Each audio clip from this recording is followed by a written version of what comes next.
Dhambi ya mauaji inaleta laana mbaya sana kwenye ardhi husika au kwenye taifa husika, kwenye jamii husika.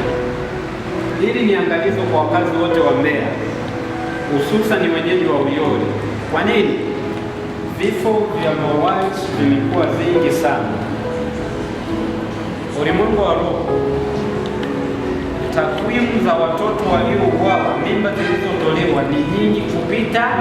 Niliona damu nyingi ya watoto wasio na hatia kwenye malango ya mji. Kwa hiyo ile damu ni laana inayotafuna malango ya mji, inayotafuna mji taratibu taratibu, na utakubaliana na mimi, maana mambo ya Mbeya yanaenda slow.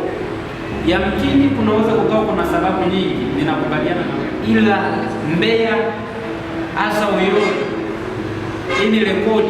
Hata dawa wanasubiri hapo, kwani hawafunji rekodi ya Mbeya kwa habari ya utoaji mimba. Hata Njombe hawaifikiri.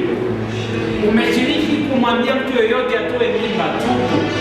Wewe ni daktari, umemtoa mtu mimba, ingawa madaktari wao wanajitetea, wanasema kuna mimba pengine yuko kwa uhai wa mzazi, lazima tumtoe mtoto. Ni rafiki, wewe ni mwanaume, umemwambia mtu wako atoe mimba tu.